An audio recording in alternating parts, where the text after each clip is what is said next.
They said there was a treasure on the island, its location known only by the dead.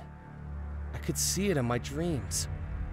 How was I supposed to know that in order to find it, I'd have to die too?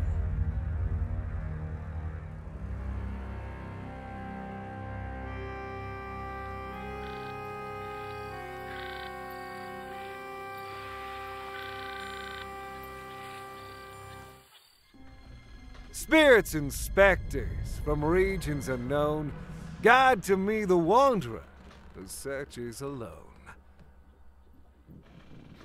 Well, welcome back, Murphy McCallan. Have you found all 5 ingredients for the spell? I found 3 so far. Only 2 are left, the chalk and the coffin nails. Hurry. The island will lead you to that which you seek. I have no doubt about that. How will the spell help me find the lost treasure of Belmore Manor?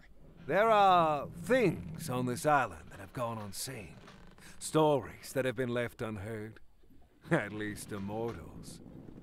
I commune with regions beyond. Let me introduce you to a friend. Out of the shadows, the cursed and the damned, return now my servant to do my command.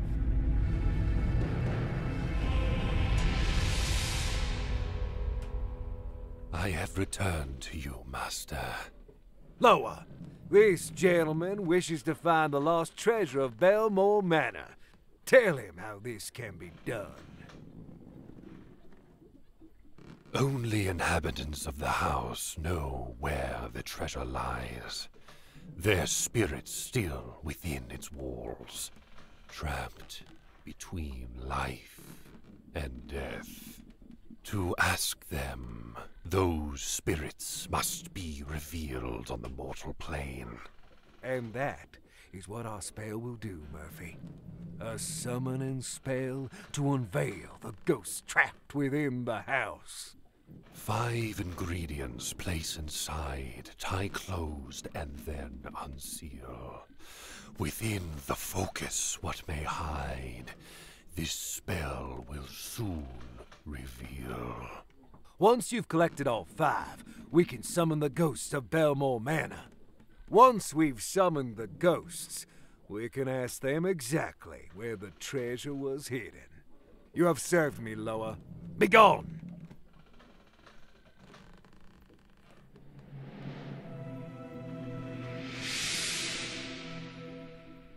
Do you know what happened at Belmore Manor?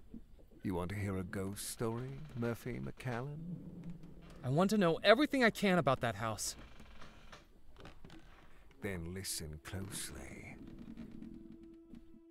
Dark magic runs throughout Belmore Manor. The house was built by the Belmore brothers, 3 merchants from England who made their fortune trading across the Caribbean. Xavier Belmore, an explorer, Yardley Belmore, an actor, and Cecil Belmore, a scientist. Their parents dead for many years. They each loved and cared for their young sister, Abigail. Abigail met a young sailor who worked aboard one of her brother's ships. And in less than a year, he proposed. The engagement was a scandal. Despite having the pick of any eligible bachelor in high society, her hand and the Belmore fortune was to go to a commoner. Because of their unconditional love for their young sister, the Belmore brothers sanctioned the marriage. But people began to wonder if Abigail was being locked into marriage, whether by blackmail or black magic. Grand wedding was planned by the 3 proud brothers, but in the months leading up to the wedding, each of the brothers, one by one, was lost, soon dead. And yet the wedding was still to go ahead, and with Abigail set to inherit the Belmore fortune once she came of age, many people began to wonder whether the sailor was not a perpetrator, but a pawn. On the morning of the wedding, the sailor was summoned to her chambers.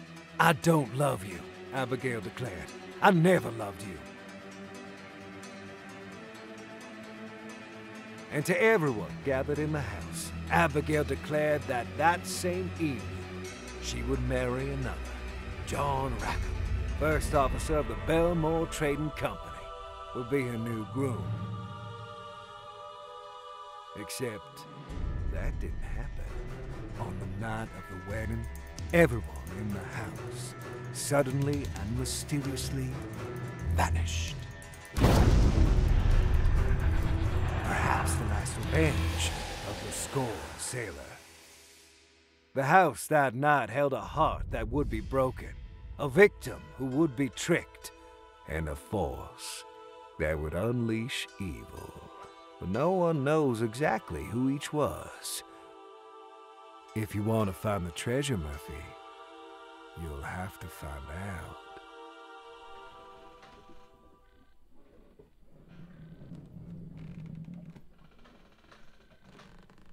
Who is the creature that you talked to? That is my Loa. The Loa are the mysteries, the invisibles, the messengers. Is it a ghost?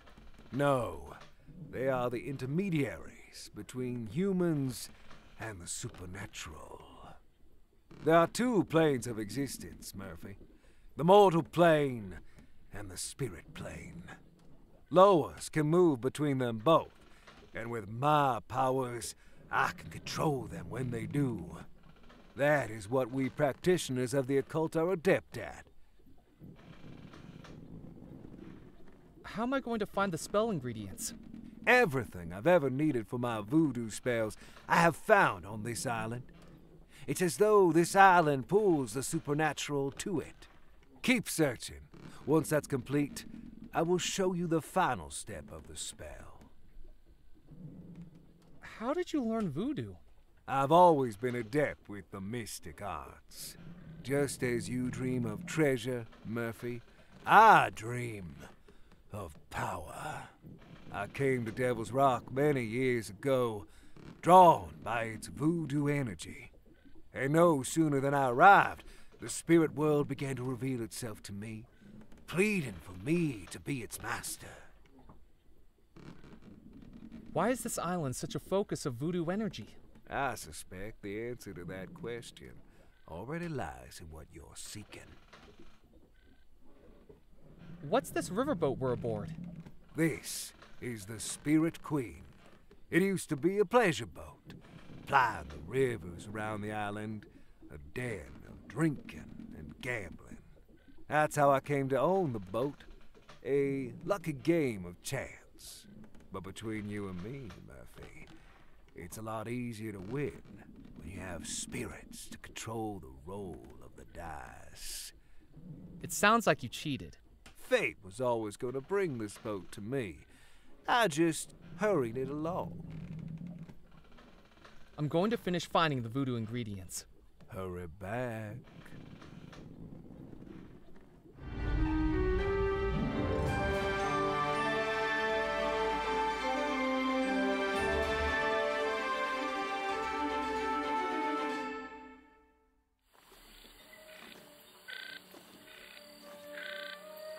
A taxidermied fish was mounted on a board surrounded by an old frame.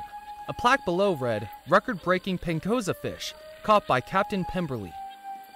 I took the taxidermied fish from the rotting wooden frame.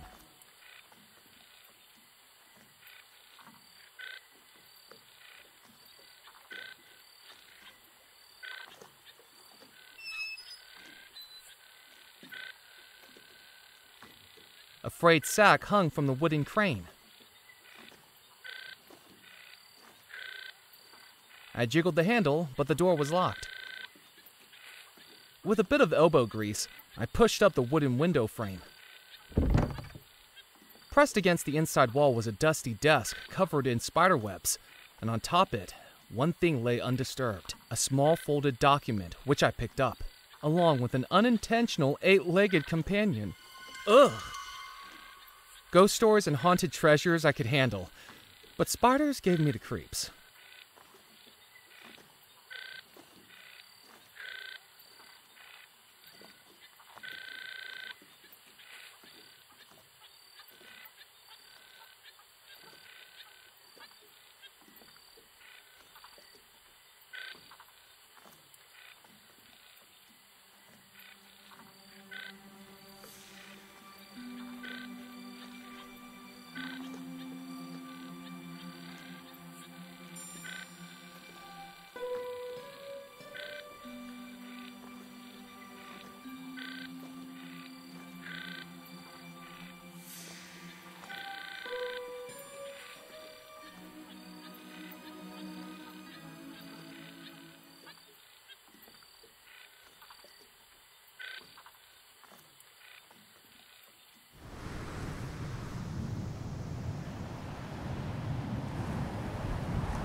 Hello.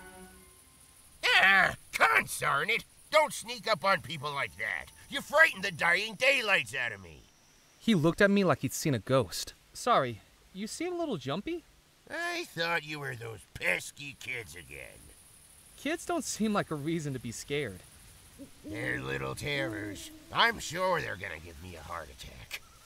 Last week they showed up with a doctor's note they forged, saying a man I'd buried that day was just a very deep sleeper. 7 hours I was out here digging him up, at my age! And was he sleeping? Dead as a dodo, just like those kids will be if I get my hands on them.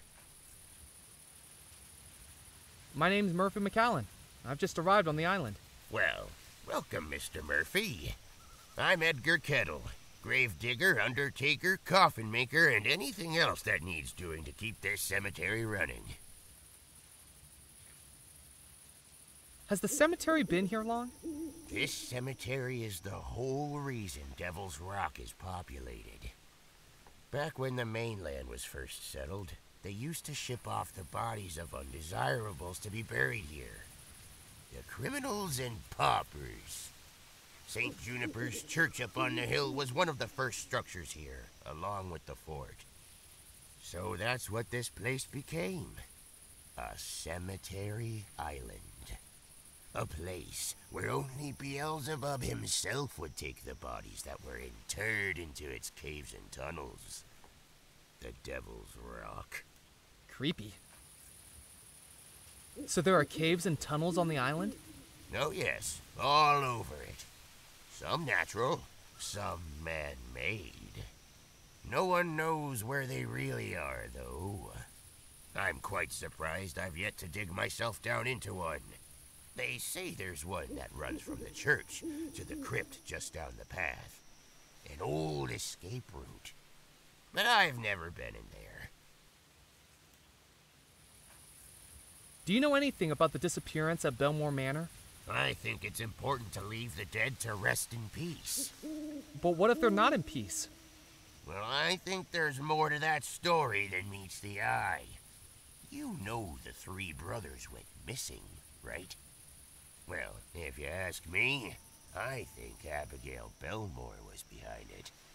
She was engaged to a sailor, but nobody like her would go for a commoner. She might have loved him. She could have loved somebody with a big bank account, too. I think she must have been using him, pretending to love him so he'd do her dirty work for her, bumping off her brothers. Then afterwards, she drops him and goes to marry the officer of the company. Fiendish. Those are some pretty serious allegations. Just a feeling, that's all. I don't have any evidence. But when you work with cadavers, you kinda get a sixth sense about things. People killed in mysterious circumstances. Like you can tell when someone's sneaking up behind you. You actually seem to have trouble with that. Wise guy. What do you think was behind the disappearance? Well, the sailor must have found out he was being manipulated, mustn't he? Done something to get his revenge. What do you think the sailor did to get his revenge? Nobody knows. But in his contracts to the Caribbean, he could have come across something fiendish. All we know is that everyone in that house disappeared. And to tell you the truth, I'm quite relieved they did. Why's that? Because if they'd not disappeared, it would be this old fool who'd have had to bury them. Saved me a good amount of work. Have you got any spare coffin nails? No, I don't got any to spare. I have to buy these out of my own pocket. Do you know how much the parish gives me per burial nowadays? A pittance. The roof's leaking, my table's broken. I've used floorboards to build some of the coffins. Take my advice. Don't go into this line of work. I'm telling you, undertaking's a dying business. Do you not find working in a graveyard a little eerie? Why would it be eerie? I don't know. Ghosts, maybe? I don't like to think about ghosts. Why not? Because they'd be bad for business. I have my work cut out here with the dead as it is. Imagine if they came back asking for a refund. What are you working on? This is just a pauper's coffin the parish is funding. Lock 'em in lumber, leave 'em to slumber. That's what I call it. No frills. This'll end up 5 feet under by the end of the night. I thought it was supposed to be 6 feet. You're not the one doing the digging. 5 feet means I get a tea break.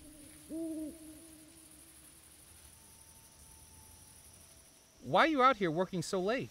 The funerals take place in the morning, and I prefer to be tucked up in my bed. I don't like those early funerals. I'm not a morning person. Did the coffin just move?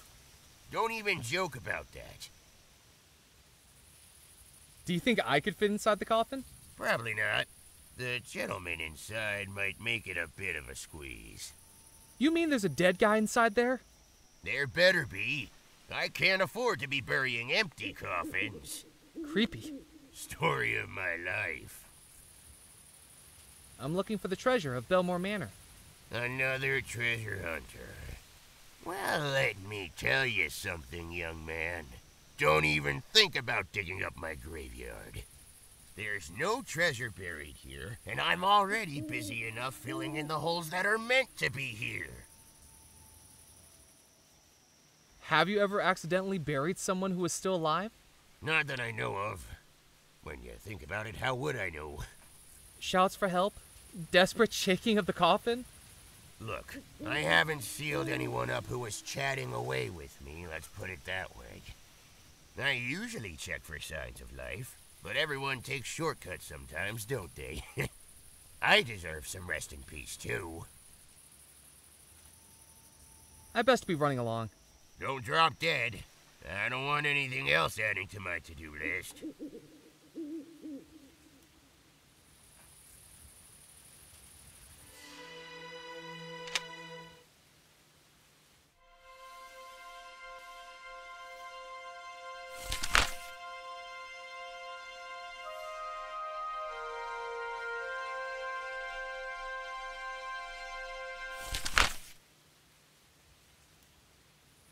A rusty tin can sat on the ground.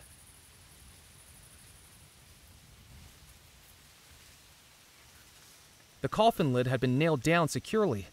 I wasn't going to be able to open it. Where one of the table legs was broken, a jack was being used to prop it up, stopping the table from wobbling.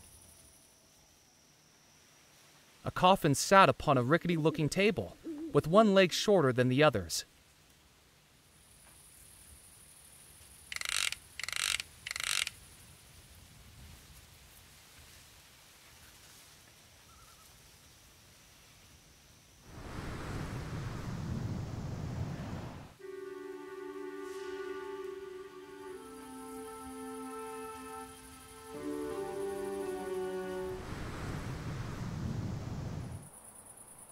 Framed by trees and lit by moonlight, Belmore Manor stood imposingly in the still night air.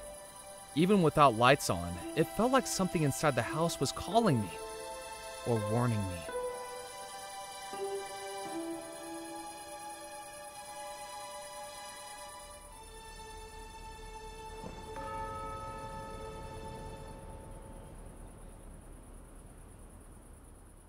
I wasn't going to wade into the pond. From the gathering moss and rust, it was clear the patio set hadn't been used in decades.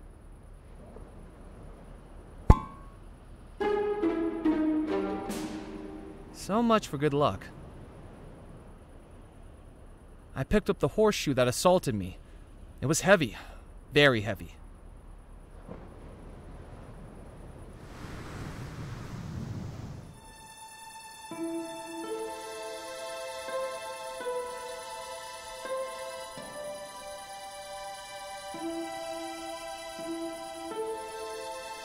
With a deep breath, I took hold of the door handle of the house I'd been thinking about for months and turned it. Unsurprisingly, it was locked. I briefly considered breaking into the house, but unsure of just how true the ghost stories were, decided it was better to not risk angering any spirits that may have been in there. If I was getting in, I was going to need the key.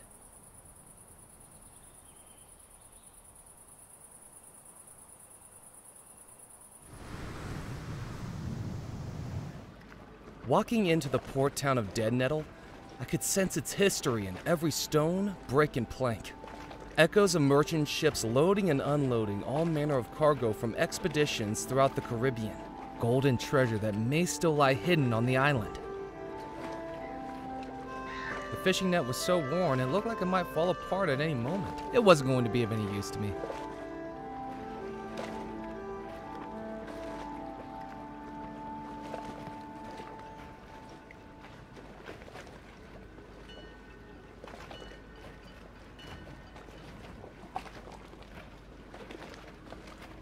The latest newspaper contained a photograph of the fisherman on the docks, with a headline declaring he'd just broken the island's heaviest catch record. Nothing else was of interest.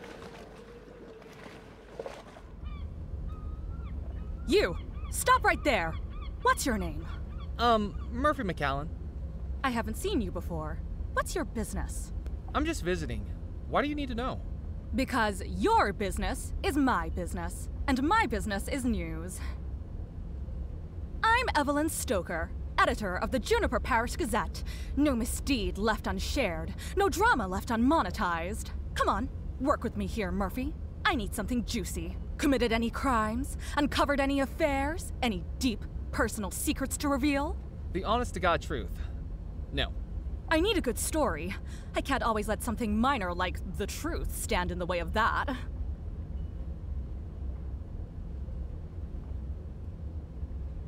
Yes?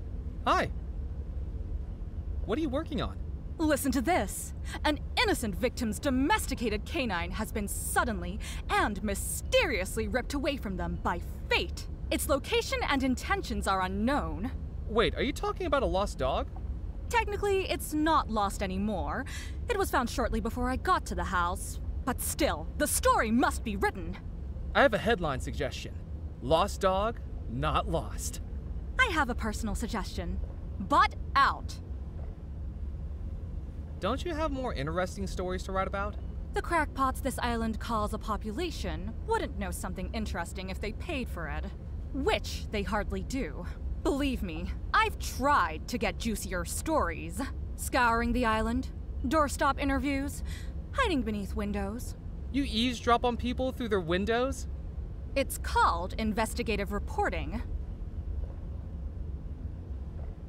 I'm doing some research on the treasure of Belmore Manor.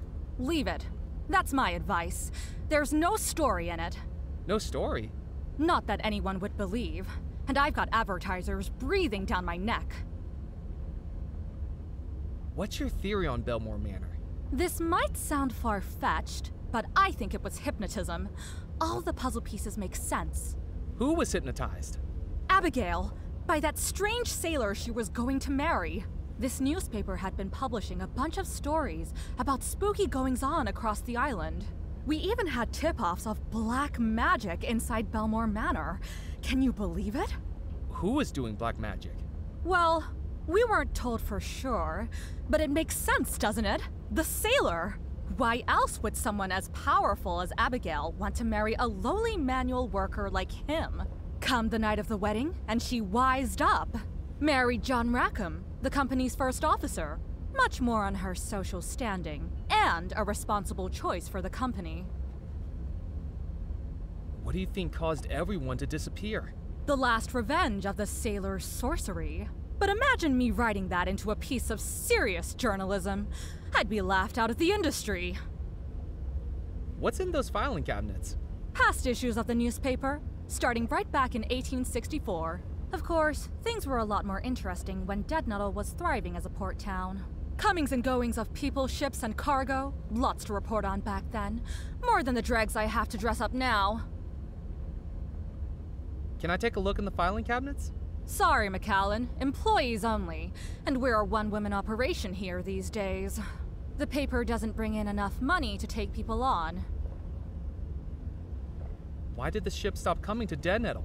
The Belmore Trading Company was the heartbeat of this island. After the disappearance, there was no one left to run the company, and it all got sold off. When that folded, so did pretty much everything else. Do you have any back issues featuring the Belmore Manor wedding? We don't, I'm afraid. Most of the paper's directors were at the wedding and disappeared along with everyone else. The newspaper had to shut up shop for weeks while it was restaffed. This was back when the Gazette wasn't run by just one person. Would you take my photograph? Do you know how much the chemicals cost to develop those photographs? I'm on a limited budget here, McAllen. Unless you've done something notable, you're not getting into print. What constitutes something notable for the newspaper? Frankly, our standards are pretty low these days. Yesterday, I photographed Ned Kipps, the fisherman that hangs around the pier, for catching a fish. Is that a surprising turn of events for a fisherman? It broke the island weight record. The pen cozes a fish that's been caught round the island since it was settled. The locals say it tastes good. I'd rather chew on raw cotton. I think I better be going. Keep your eyes out for a story, McAllen. There are secrets on the island, and it's my job to sell advertisements next to them.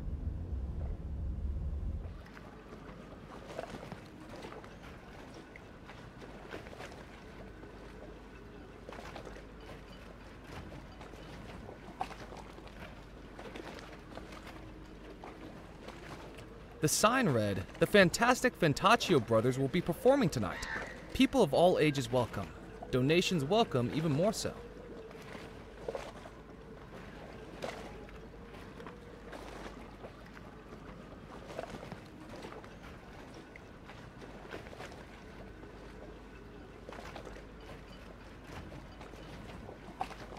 I tried the door. It was locked.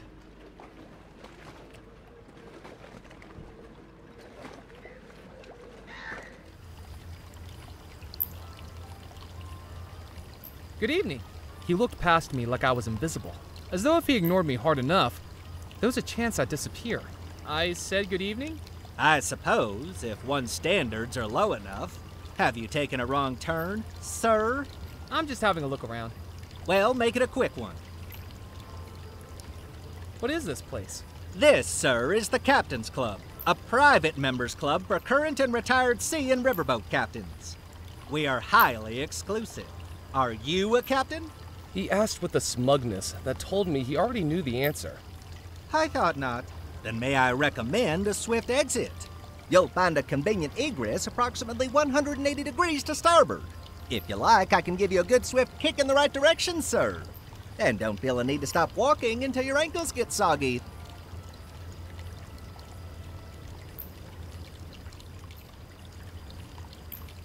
What makes you think I'm not a captain? Well, for one thing, you lack the grizzle, the crustiness, the essential R of a captain. How do I get those? Years of exposure to salt water and sullen, uncooperative crew members, I should think. Tell me, have you ever captained a three-rigger through a tropical typhoon? Have you ever run the rapids of the Mississippi without hitting a single reef? Wind in your sails, fire in your furnace, waves beneath your keel? Have you? Well, it's more complicated than that. In what way? I get seasick. I best be casting off. Don't feel the need to rush back, sir.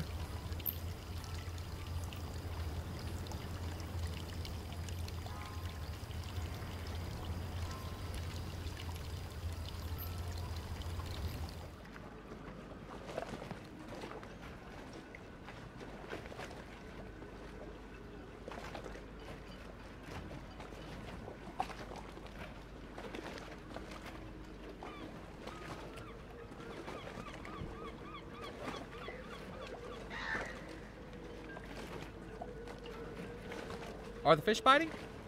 Well, not so well today, to tell the truth. They must have been spooked by something. But you should have seen them yesterday. I was having to fight them off the rod. The name's Ned Kipps, by the way. Just Kipps to my friends. I'm Murphy McCallum. Nice to meet you, Mac. What are you doing on this old rock anyway? I haven't seen you around before. Here on vacation? I guess you could say that. Then you got worse judgment than an arm wrestler squaring up to a kraken. Hope you don't regret it. Me too. What's that book you're reading? The Louisiana Book of Records. There's this fish called a pinkoza that swims around these parts. Delicious barbecue. And you're looking at the fella that's caught the heaviest pinkoza ever weighed at the Dead Nettle docks. Now I'm looking to see if it's a state record, maybe even national, or a world record. That's some achievement. Oh, it was. Got my photograph on the front page of the newspaper and everything. What do you do with the fish you catch? A couple I save for myself, and the rest I sell to the Captain's Club. They fancy them up with lemon lobster, slawfish something or other. Fools. Everyone knows the best way to cook them is to barbecue them. But then again, I haven't eaten in that place my whole life. Why not? I don't have a captain's license, so they won't let me in. Don't you have a fishing boat? I used to. The Petit Pichet. But they don't count it if it doesn't have a crew. What happened to it? That's it across the harbor with its bow sticking out the water. It was the strangest thing. There I was, fishing just out in the bay, when a sea serpent comes out the water, wraps itself around the boat. Well, I was going to be a goner. Jabbed my fishing pole right in its beady eye, throttled the motor, and managed to make it back to shore just as the hull went under. It's lucky I made it out alive. That's a pretty tall tale. I wouldn't believe it myself if I hadn't seen it with my own eyes. It was clear that Ned had a penchant for fanciful stories. He told them with such vigor, I think he'd convinced himself they were true. How do you catch a pinkoza fish? Oh, it's not for the faint of heart, Murphy. Decades of practice, hours of patience. I tell you this, I doubt you'll ever beat my record. Don't worry, I'm no fisherman. You know, I could write my own book, put my techniques in that, or an autobiography. Sea serpents, kraken, sunken treasure. I just need a snappy title, something exciting, something dangerous, something that'll get the book picked up off a shelf. I know. Fish and Kipps. That'll work. Catch you later, Ned. See you around, Mac.